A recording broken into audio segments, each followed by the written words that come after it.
저지르는 퇴사는 언제 고려해야 할까? 아마 이 영상을 클릭하신 분들이라면 뭔가 마음 한편에 계속 퇴사라는 단어를 계속 품고 계실 것 같아요. 저는 이제 회사에서 누가 울어? 라고 생각을 하던 사람인데 그건 단순한 예민함으로 넘길 일이 아닐 수도 있어요. 그 정도의 감정이라면 일단은 조금 더 다니는 편이 낫다고 생각합니다. 안녕하세요 여러분, 징크입니다. 우선 저는 이제 예상을 하지 못했는데 제 첫 번째 영상을 많이 좋아해 주셔가지고 벌써 약 100명에 달하는 구독자 여러분들과 함께하고 있는데요. 앞으로도 좀 더 재밌고 유익한 영상들로 찾아뵙도록 하겠습니다.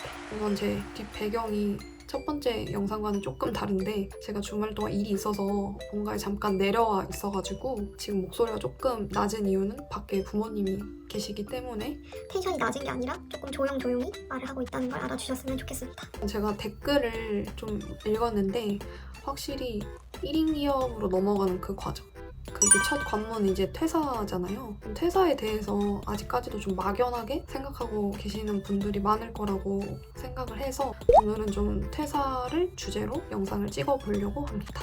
우선 이 영상은 퇴사를 뭐 조장하거나 무조건 사업을 해야 많은 돈을 번다 라고 이야기를 하는 건 아닙니다. 뭔가 직무적으로 좀 고민을 하고 계신다거나 아니면 새로운 출발을 좀 염두에 두고 계신다거나 하는 분들께 좀 도움이 됐으면 좋겠다라는 마음으로 영상을 찍게 됐고요. 아마 이 영상을 클릭하신 분들이라면 뭔가 마음 한편에 계속 퇴사라는 단어를 계속 품고 계실 것 같아요. 저도 그랬거든요. 그때 막 퇴사 관련된 콘텐츠를 막 하루에 10개씩 보고 퇴근하면 보고 막 출근하기 전에 보고 정말 많이 찾아봤어요. 뭔가 제 기억으로는 30개도 넘게 본 것 같고 하루 종일 고민하다가 잠을 못 잔 날도 정말 많았습니다. 그런데 이런 퇴사 콘텐츠들을 접하다 보면 너무 이상적이거나 반대로 너무 겁을 주는 이야기들이 많아서 제 상황에 100% 와닿는 콘텐츠는 생각보다 많지는 않더라고요. 그래서 오늘은 무조건 퇴사하세요도 아니고 무조건 버티세요도 아니고 제가 실제로 겪었던 고민과 판단의 과정을 조금 천천히 말씀드리면서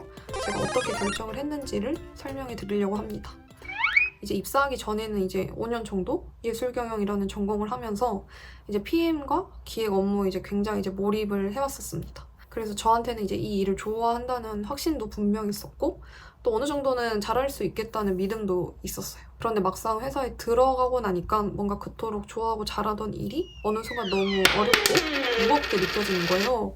근데 이제 응당 신입이면 이제 당연히 그럴 순 있는데 저는 계속 이제 막막해지는 느낌이 더 강하게 들었던 것 같아요. 뭔가 분명 포트폴리오에 도움이 될 만한 이제 굵직한 프로젝트들도 제가 맡고 있었고 이제 경험만 놓고 보면 분명히 이제 좋은 기회인 건 맞았거든요. 그런데 이상하게도 뭔가 흥미가 잘 생기지 않았던 것 같아요. 회사 생활이니까 반복을 해야 하는 건데 뭔가 내가 이 일을 평생 할 수 있을까라는 질문이 점점 이제 선명해지기 시작했던 것 같아요. 뭔가 PM이라는 역량 자체를 싫어하게 된 건 아니고 오히려 지금도 여전히 중요하고 뭔가 제 삶에서 굉장히 이제 의미 있는 역량이라고 생각을 하거든요. 다만 그게 뭔가 제 인생 전체를 설명하는 유일한 답은 아니라는 거를 그때 처음 조금씩 깨닫게 된 것 같아요. 연봉도 신입치고는 나쁘지 않은 편이었고 겉으로 보면 충분히 괜찮은 회사 생활을 하고 있는 것처럼 보였을 수도 있어요. 하지만 직무적인 고민 외에도 조직 안에서 제가 적응해 나가는 과정, 인간관계에서 오는 긴장감과 스트레스가 저한테는 생각보다 크게 작용을 했던 것 같습니다. 퇴사하기 전 한 달은 지금 솔직히 돌이켜보면 기억이 잘 안 나요. 멘탈이 많이 약해져 있었던 것 같거든요. 밥도 잘 안 넘어가고 저는 이제 회사에서 막 누가 울어? 라고 생각을 하던 사람인데 어느 날은 회사에서 이제 모니터를 보다가 눈물이 이렇게 흐르고 있는 거예요. 예전에 이제 저는 회사에서 우는 건 너무 감정적인 거 아닌가? 너무 프로페셔널하지 못하다 라고 생각하던 사람이었는데 막상 제가 겪고 나니까 정말 이유를 설명할 틈도 없이 그 눈물이 자동으로 흐르더라고요. 뭔가 제 스스로 꽤 단단한 사람이라고 생각하고 살아왔는데 회사 안에서의 저는 제가 알던 모습과는 조금 달랐고 그게 저한테는 꽤 낯설고 엄청 당황스러운 경험 중에 하나였어요. 그리고 저는 이제 입사 초반 3개월 동안은 그래도 적응해보려고 많이 노력했던 편입니다. 처음부터 바로 힘들어서 못 버틴 경우라기보다는 시간이 지나면서 여러 요인들이 좀 겹쳐서 흔들리기 시작한 케이스에 가까웠던 것 같아요. 한편으로는 조금만 더 버티면 적응할 수도 있지 않았을까 하는 생각이 지금까지도 전혀 안 드는 건 아닙니다. 하지만 적어도 그 당시에 저는 뭔가 스스로의 확신이 점점 약해지고 있었고 고민이 시간이 갈수록 나아지는 게 아니라 더 이렇게 깊어지더라고요. 준비된 퇴사 vs 일단 저지르는 퇴사. 많은 분들이 퇴사는 꼭 준비해서 해야 한다고 많이들 말하죠. 그 말은 당연히 맞습니다. 저도 가능하다면 그게 제일 좋은 방식이라고 생각을 해요. 하지만 현실은 늘 계획대로 흘러가지만은 않더라고요. 저 역시 완벽하게 100% 준비된 상태에서 퇴사한 것은 아니었고, 정말 최악의 경우에는 서울 생활을 다 정리하고 본가로 내려갈 생각까지 했었습니다. 그렇다면 우리는 과연 어떤 기준으로 퇴사를 결정해야 할까요? 저는 이 질문에 대해 무조건 정답이 하나라고 생각하지는 않습니다. 누군가에게는 버티는 것이 맞고 누군가에게는 멈추는 것이 더 필요한 선택일 수 있으니까요. 그래서 저는 준비된 퇴사와 일단 저지르는 퇴사 사이에서 조금 더 현실적으로 판단할 수 있는 기준을 말씀드려보고 싶습니다. 첫 번째, 일단 저지르는 퇴사는 언제 고려해야 할까? 먼저 단순히 일이 하기 싫다거나 출근이 귀찮다거나 그 정도의 감정이라면 일단은 조금 더 다니는 편이 낫다고 생각합니다. 왜냐면 회사를 그만두고 나면 지금보다 훨씬 더 큰 불안과 고민이 찾아올 수 있기 때문인데요. 실제로 저도 사업을 해보면서 회사가 주는 월급이라는 현금 흐름이 얼마나 큰 안전망인지 절실하게 느꼈습니다. 그래서 단지 순간적인 감정만으로는 그 안전망에서 쉽게 나오지 않으셨으면 좋겠어요. 반대로 아래와 같은 신호가 반복된다면 그때는 정말 진지하게 고민해 보셔야 한다고 생각합니다. 첫 번째는 건강 이상 신호가 오는 경우입니다. 불면증, 소화불량, 만성 피로처럼 몸이 계속 경고를 보내고 있다면 그건 단순한 예민함으로 넘길 일이 아닐 수도 있어요. 과거에 일이 정말 많았던 시기가 있었는데 자꾸 피곤하고 되게 별일도 아닌데 스트레스가 엄청 많이 쌓이고, 근데 그때 우연히 했던 혈액 검사에서 갑상선 수치가 이상하니까 좀 정밀 검사를 해보자라는 의견이 나왔거든요. 가벼운 건강 이상도 그냥 넘기지 않으셨으면 좋겠습니다. 그리고 두 번째는 정신 건강이 눈에 띄게 악화되는 경우입니다. 우울감이나 무기력감이 심해지고 극심한 스트레스로 인해 일상생활 유지가 어려워질 정도라면 그 상태를 오래 방치하는 건 더 위험할 수 있습니다. 저희가 이제 회복 탄력성이라고 하죠. 이제 힘든 일이 생기면 빨리 이제 그거를 딛고 일어나는 힘이 필요한데 너무 극한까지 몰다 보면은 그 힘듦을 딛고 일어나는 힘이 약해져서 이제 이직을 시도한다거나 새로운 도전을 한다거나 할 때 그 힘조차 생기지 않아서 오히려 시간이 몇 개월 더 소요가 될 수 있거든요. 그래서 이런 사태를 미리 방지하고자 그런 멘탈적인 부분이 자기 스스로 어떤지 꼭 체크해 보시는 게 중요합니다. 세 번째는 경제적 손실을 감수하고서라도 이거 아니면 안 되겠다는 강한 열망이 생기는 경우입니다. 다른 직무로 이직이든 유학이든 워킹홀리데이든 창업이든 본인이 분명한 방향이 있고 그걸 꼭 해봐야겠다는 마음이 선명하다면 그때는 어느 정도 용기를 내보는 것도 필요하다고 생각합니다. 그리고 여러분들의 메타인지를 믿으세요. 사회 초년생이라면 새로운 환경에 적응하느라 1, 2년 정도 힘든 건 어떻게 보면 자연스러운 일일 수 있습니다. 저도 그래서 내가 지금 힘든 게 단순한 적응의 문제인지 아니면 정말 나와 맞지 않는 방향으로 가고 있는 건지 그 사이에서 많이 고민을 했던 것 같아요. 그런데 동시에 우리는 이미 원하는 회사에 들어갈 만큼 충분한 역량과 판단력을 갖춘 성인이기도 합니다. 결국 지금 내가 버틸 만한 상황인지 아니면 정말 한계에 가까워진 상태인지는 본인 스스로가 제일 잘 안다고 생각을 하거든요. 물론 감정이 많이 올라와 있으면 판단이 흔들릴 수도 있어요. 그래서 그럴 때는 혼자 결론을 내리기보다는 믿을 만한 사회생활 선배나 본인의 멘토에게 자문을 구해보는 것도 도움이 됩니다. 그리고 꼭 말씀드리고 싶은 게 있어요. 신입이나 새로운 구성원이 조직에 적응하도록 돕는 일 역시 상사의 중요한 역할 중 하나라는 점입니다.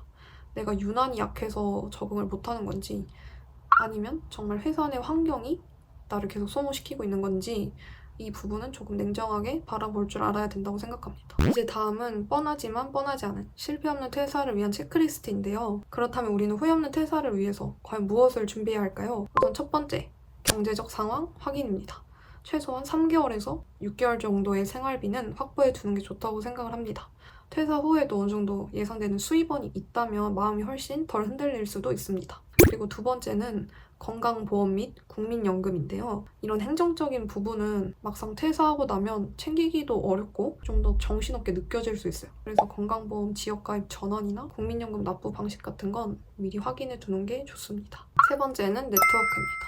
퇴사 후에는 생각보다 사람과의 연결이 정말 큰 힘이 되는데요. 업계 지인, 선배, 멘토처럼 필요할 때 조언을 구하거나 기회를 연결받을 수 있는 관계가 있으면 심리적으로도 많이 든든해지거든요. 그리고 네 번째는 퇴사 후 계획 구체화인데요. 막연히 좀 쉬고 싶다 정도로는 시간이 흐를수록 더 불안해질 수 있습니다. 무엇을 할 건지, 어떻게 돈을 벌 건지, 얼마나 준비되어 있는지 가능한 한 구체적으로 적어보시는 게 좋습니다. 저 같은 경우에는 사업이라는 방향이 비교적 분명했기 때문에 계약직과 외주를 병행하면서 사업 기반을 만드는 방식으로 갔다고 보시면 될 것 같아요. 다섯 번째는 포트폴리오와 경력 기술서 업데이트입니다. 이직이나 프리랜서 활동을 생각하고 있다면 이 부분은 퇴사 전에 꼭 정리해 두는 것을 추천드리는데요. 현재 회사에서 어떤 업무를 했는지, 어떤 프로젝트를 담당했고 어떤 역할을 했는지 체계적으로 정리를 해두면 이후의 선택지가 훨씬 넓어질 수 있습니다. 그리고 여섯 번째, 정신건강 관리입니다. 이제 앞에서도 제가 좀 강조를 하긴 했는데 퇴사하면 모든 게 막 곧바로 편해질 것 같지만 꼭 그렇지는 않더라고요. 실제로는 불안감, 외로움, 공허함이 찾아올 수도 있습니다. 그래서 퇴사 이후를 버틸 수 있는 루틴, 취미, 생활 리듬 같은 것도 생각보다 굉장히 중요한 부분입니다. 근데 제가 앞에서 좀 일목요연하게 설명을 드리긴 했지만 뭔가 사실 저는 그 당시 스스로 좀 감정이 이제 많이 올라와 있는 상태라는 걸 스스로 알고 있었거든요. 퇴사라는 게 뭔가 삶에서 중대한 결정 중에 하나라고 생각을 해서 현명하게 내릴 순 없을까라고 생각을 하던 와중에 스틱으로 유명한 칩 히스와 데니스 형제가 제안한 WRAP 프로세스라는 게 있더라고요. 이게 후회 없는 의사결정을 돕는 방법으로 알려져 있는데 퇴사 고민에도 꽤 잘 맞는다고 느껴서 가져와 봤습니다. 우선 첫 번째 W는 선택안을 넓혀라입니다. 우리는 보통 퇴사냐 존버냐 이렇게 두 가지 선택지만 놓고 고민을 하기 쉬운데요. 그런데 실제로는 그 사이에 생각보다 다양한 선택지가 있을 수 있습니다. 휴직, 이직 준비, 부업 시작, 직무 전환 탐색, 계약직 병행 같은 방식도 있죠. 계약직 병행은 이제 회사 내 경업 금지 조항을 꼭 잘 살펴보셔야 합니다. 제가 말하고 싶은 거는 이분법적으로 결론을 내리지 않았으면 좋겠어요. 그리고 두 번째, R은 가설을 검증하라입니다. 퇴사 후의 삶이 무조건 더 행복하고 자유로울 거라고 생각을 하신다면 오히려 더 위험할 수 있습니다. 뭔가 내 계획이 현실적으로 가능한지, 정말 이게 수입으로 이어질 수 있는지 작게라도 먼저 검증해보는 과정이 필요합니다. 저는 퇴사 후 이제 PM 계약직 업무를 시작하던 시기에 사업에서도 사실 바로 첫 계약이 생기면서 매출이 나기 시작한 케이스였거든요. 만약 그때 매출이 전혀 나지 않았다면 계약직 수입을 유지하면서 사업을 더 준비했을 것 같아요. 결국 중요한 건 내가 꿈꾸는 방향이 실제로 가능한지 조금씩 현실 테스트를 해보는 일입니다. 그리고 세 번째 A는 감정적 거리를 두라입니다. 제가 이 부분 때문에 이 프로세스를 좀 참고를 하기는 했는데요. 퇴사 고민은 정말 제 스스로 감정 요동치고 많이 흔들리는 문제라고 생각을 해요. 저처럼 업무 중에 울거나 퇴근길에 멍한 상태로 집에 돌아가는 시기가 생기면 사실 그때는 아무리 제가 똑똑해도 합리적으로 판단하기가 쉽지 않거든요. 그래서 도움이 되는 게 10-10-10 법칙이라고 합니다. 이 결정을 내렸을 때 10일 후에 나는 어떨까? 10개월 후에 나는 어떨까? 10년 후에 나는 어떻게 바라볼까? 정형화돼 있다고 생각을 하실 수 있겠지만 그냥 뭐 씻을 때라도 좀 찬찬히 생각을 해보면 내가 어떤 미래를 그리고 있는지는 조금 가볍게 떠오르지 않을까요? 그리고 네 번째 P는 틀릴 때를 대비하라인데요. 좋은 결정은 무조건 맞는 결정을 내리는 게 아니라 혹시 틀리더라도 버틸 수 있게 미리 준비하는 데서 나오는 것 같아요. 퇴사를 준비하고 있다면 가능한 한 퇴사 전에 월급에 준하는 매출이나 최소한 목표의 중간 단계 정도까지는 만들어두고 나오는 게 가장 이상적이라고 느꼈습니다. 물론 저처럼 완벽하게 준비된 상태가 아닐 수도 있어요. 오히려 그런 경우가 더 많을 거라고 생각해요. 그럴 경우에는 뭐 아르바이트든 계약직이든 프리랜싱이든 내가 원하는 방향을 준비하면서도 일정한 현금 흐름은 같이 만들어두는 편이 훨씬 현실적이고 안정적인 선택을 할 수 있습니다. 그래서 저는 퇴사를 생각하시는 분들께 무조건 빠르게 결론을 내세요라고 말씀드리고 싶지는 않아요. 오히려 본인 스스로 무엇을 원하는지, 어떤 삶을 살고 싶은지, 앞으로 어떤 방식으로 일하고 싶은지를 계속 끊임없이 질문해 보셨으면 좋겠습니다. 오늘 제가 드린 이야기가 퇴사를 고민하고 계신 분들께 조금이나마, 정말 조금이나마 현실적인 도움이 되었으면 좋겠습니다. 이제 저도 겪어봤지만 퇴사는 누군가 대신 정답을 내려줄 수 있는 문제가 아니라서 더 어렵고 더 외롭게 느껴질 수 있는 것 같아요. 그래도 너무 조급해하지 않으셨으면 좋겠습니다.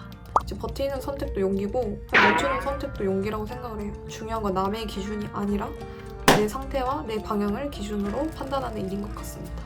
오늘 영상이 도움이 되셨다면 구독과 좋아요, 알림 설정 부탁드리고요. 댓글이나 DM으로 간혹 1인 기업 준비하는 법, 에이전시 창업 관련해서 이런저런 질문들이 들어오고 있어서 더보기란에 제가 간단하게 구글 폼을 만들었어요.